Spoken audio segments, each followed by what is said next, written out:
আমাদের সমাজে যে বিলাত হয়, মৃত্যুবার্ষিকী পালন করা হয়, এগুলো তো আলেমরাই পরিচালনা করে থাকেন। জি জি। তো তারা কেন এগুলো কিভাবে করেন, আর এক্ষেত্রে যারা সত্যি ইসলামের চিন্তাবিদ আছে তাদের কি দায়িত্ব নেই এই সমস্ত বেদাত এবং বিভিন্ন যে শিরক হচ্ছে সমাজে তা থেকে সাধারণ মুসলমানদের রক্ষা করা, সচেতন করা? সচেতন করার দায়িত্ব কোনো সন্দেহ নেই। আমি এর আগের একটা প্রশ্নের মধ্যে একটা কথা বলতে ভুলে গিয়েছি, সেটা হচ্ছে তিনি সেখানেও প্রশ্ন করেছেন যে এগুলো আলেমরা করে থাকেন এবং আলেমদের করেন কেন। এটা আসলে খুব গুরুত্বপূর্ণ প্রশ্ন যে আলেমরা এই কাজগুলো কেন করেন। মানে এগুলো বেদাত, এগুলো আলেমরা কিন্তু অনেকেই জানেন, কিন্তু কেন করেন এর কারণ হচ্ছে একটাই, সেটা হচ্ছে এগুলোর মধ্যে কিছু কিছু আলেমের, এরা আসলে এদের অনেকেই আলেম নয়, মানে আলেমের পোশাকধারী অথবা মানে আলেম হিসেবে সে মানে কাজ করে যাচ্ছে সমাজের মধ্যে, যেমন একটা পরিচয় পেয়েছে, সমাজের মধ্যে কাজ করে যাচ্ছে, কারণ এই সমস্ত লোকদের আর কোনো চাকরি বা কোনো ব্যবস্থা নেই। সুতরাং এই লোকগুলো আপনি মনে করেন এই লোকগুলো কিভাবে চলবে, কিভাবে খাবে, এই লোকগুলোর মূলত এটাই হচ্ছে ব্যবসা এবং এটাই হচ্ছে তাদের পুঁজি, এটাই হচ্ছে তাদের করণীয় কাজ।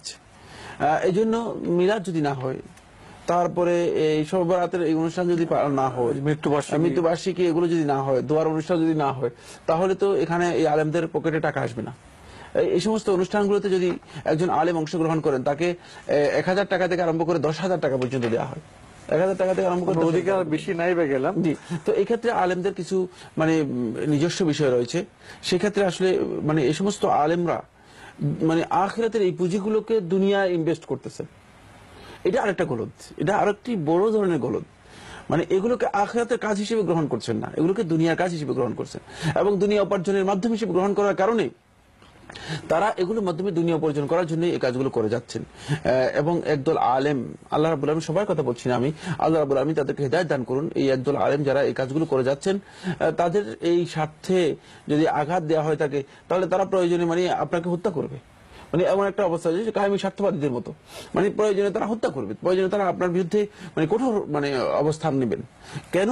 মানে যেহেতু তাদের একটা কঠিন মানে একটা প্রয়োজনীয় স্বার্থ নষ্ট হচ্ছে। তো এই ক্ষেত্রে ইবন যে বলেছেন যে এই বিদআতগুলোর ক্ষেত্রে মানে আলেমরা যেগুলো করতেছেন, এগুলো আমাদের দায়িত্ব কি? আমাদের দায়িত্ব রয়েছে সেটা সচেতন করা লোকদেরকে। কিন্তু কোনো সন্দেহ নেই, ওয়ামা আলার রাসূল ইল্লাল বালাগুল মুবিন, রাসূলের উপর একটাই দায়িত্ব, সেটা হচ্ছে সুস্পষ্টভাবে পৌঁছে দেওয়া।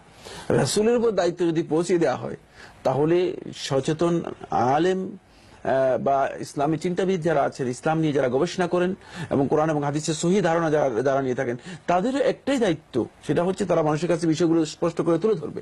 তুলে ধরার পরে তারা গ্রহণ না করলে তাদের অতিরিক্ত কোনো দায়িত্ব নেই, সত্যের আহ্বান সেটা করবেন শুধু। কিন্তু সেক্ষেত্রে মানে তারা একেবারে মানুষের উপর জোর ঝাঁপিয়ে পড়বে যে হ্যাঁ এগুলো করতে পারবে না, একেবারে মানে তাদের আস্থা ভেঙে দেওয়ার জন্য চেষ্টা করবে। এটি কোনো আলেমদের দায়িত্ব নয়, এটি কোনো ইসলাম চিন্তাবিদের দায়িত্ব নয়, এটি কোনো স্কলারের দায়িত্ব নয়। এরা করবে না, এরা মানুষদেরকে সচেতন করবে। আমরা এর মাধ্যমে চেষ্টা করি সচেতন করার জন্য। যদি একদল লোক মনে করেন যে তাদের অন্তরকে আল্লাহ রাব্বুল আলামিন প্রশস্ত করে দেন, যেটা আমরা কোরআনে কারীমের মধ্যে পেয়েছি, সূরা জুমারের 22 নম্বর আয়াতের মধ্যে আল্লাহ সুবহানাহু ওয়া তাআলা বলেছেন, আফামান শারাহাল্লাহু সাদরাহু লিল ইসলাম, যার অন্তরকে আল্লাহ রাব্বুল আলামিন ইসলামের জন্য প্রশস্ত করে দিল, যার অন্তরকে ইসলামের জন্য প্রশস্ত করে দিল, সেই তো সত্যিকার অর্থে ইসলামের এই হেদায়েতটুকু লাভ করতে পারবে, সে তো হেদায়েতের পথে অগ্রসর হতে পারবে। কিন্তু যদি হেদায়েতের জন্য আল্লাহ রাব্বুল আলামিন অন্তরকে প্রশস্ত না করেন, তাহলে হেদায়েত লাভ করতে পারবে না। এই জন্য আলেমদেরকে সে বিষয়গুলো আমাদের বুঝতে হবে এবং চেষ্টা করতে হবে হেদায়েতের পথে অগ্রসর হওয়ার জন্য। মানে অন্ধকারের মধ্যে বা সংকীর্ণতার মধ্যে থাকলে তিনি আসলে বেরিয়ে আসতে পারবেন না, তিনি সত্যিকার হেদায়েত লাভ করতে পারবেন না। জি, বিষয় এসে যায়, আপনি তো উল্লেখ করেছেন যে ইবাদত তো করতে হবে আল্লাহর পথে এবং রাসূলের দেখানো পথে।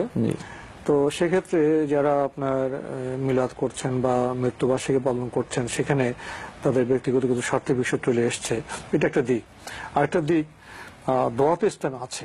আচ্ছা জি। যদি কোনো মানুষ বা কোনো সন্তান তার পিতামাতা দোয়া করতে চান, তিনি সেখানে খাওয়ার আয়োজন করেন এবং ভালো মানুষ যেন কোনো আলেমকে ডাকেন, তো তুমি যেতে পারেন, কিন্তু সেখানে আমি যেতে পারেন। আমি আবার এটা ভুল বুঝার কোনো অবকাশ নেই, আমি সেখানে আপনার পেশ করতে যেতে পারেন এবং সেখানে যদি কোনো ব্যক্তি কোনো মুসলিম ভাইকে কোনো আপনি তোহফা দেন, কোনো উপহার দেন, সেটা অর্থ হতে পারে, জিনিস হতে পারে, নিতে পারেন তো সেটা? না, নিতে পারবেন। এই বিষয়ের মধ্যে আসলে বোধহয় আমাদের আলোচনায় একটা ভারসাম্য সৃষ্টি হবে। না, মানে এখানে খুবই স্পষ্ট কথা, সেটা হচ্ছে মানে শরীয়ত একটা হচ্ছে বেদাতি কর্মের মাধ্যমে উপার্জন করার চেষ্টা করা, আরটা হচ্ছে শরীয়তে বৈধ কাজ, সেটা আপনি করলেন, ইবাদতের কাজ করলেন, যেটা ভ্রাতৃ সমাজের হ্যাঁ, কাজ। যেটা সামাজিক কাজ, মানে কোনো ভাইয়ের মানে লোকদেরকে খাওয়াচ্ছেন আল্লাহর সন্তুষ্টির জন্য, এটি অনেক ভালো কাজ।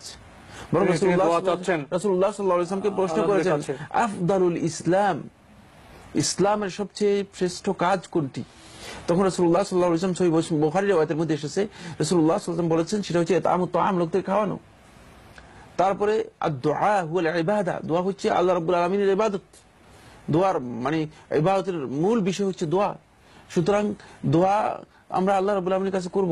এই ক্ষেত্রে যদি কোনো বান্দা কোনো আলেম গিয়ে কোথাও দোয়া করেন আর সেখানে যদি তাকে কেউ মানে কিছু হাদিয়া দেয়, উপহার দেওয়া, হাদিয়া, এটা তো ইসলামের একটা বৈধ জিনিস। এটা গর্হিত কিছুই নেই, এতে গর্হিত কিছুই নেই।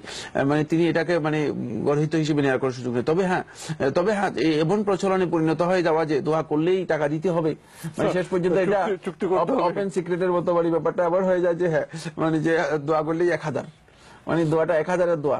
মানে অনেক সময় দেখা যায় আমার কাছে বন্ধুরা বলেন যে মানে দোয়ার মানে টাকার সাইজ অনুযায়ী দোয়া করা হয়ে থাকে। মানে টাকার সাইজ যদি 2000 হয় তাহলে দোয়ার সাইজ একটু লম্বা হয়, আর টাকার সাইজ যদি 1000 হয় দোয়ার সাইজ একটু ছোট হয়। নাউজুবিল্লাহ মিন যালিক। আমি যেটা বলতে চাচ্ছিলাম সেটা হচ্ছে যে যদি মানে এটা ওপেন সিক্রেট হয়ে যায়, গেলেই আমার মানে এটা উদ্দেশ্য হয়ে যায়, তাহলে সেখানে কিন্তু একটা স্বার্থ এসে যাবে এবং সেখানে ইখলাস নষ্ট হয়ে যাবে। সেখানে উদ্দেশ্য হবে না, উদ্দেশ্য হবে না। ইসলামের যে আপনার সামাজিক আচার আচরণের দোয়ার যে সংস্কৃতি আছে সেটা সেভাবে হবে। এবং ইসলামের যেহেতু আপনার উপহার এগুলো দেওয়ার বিধান আছে, সেগুলো স্বাভাবিকভাবে হবে না। অর্থাৎ সেখানে যদি কোনো ব্যক্তি নিজের পক্ষ থেকে একেবারে মানে উইলিংলি দিয়ে থাকেন, কোনো ধরনের মানে চাপ সৃষ্টি ছাড়া, কোনো ধরনের এই ধরনের মানে মানে আগের মানে কন্ট্রাক্ট ছাড়া যদি দিয়ে থাকেন, তাহলে এতে কোনো ধরনের নিষেধাজ্ঞা ইসলামের মধ্যে নেই এবং গ্রহণ করতে ওইটা কোনো নিষেধাজ্ঞা নেই এবং জায়েজ রয়েছে, তিনি করতে পারবেন। তার জন্য দোয়া করা জায়েজ, ওই মানে হাদিয়া গ্রহণ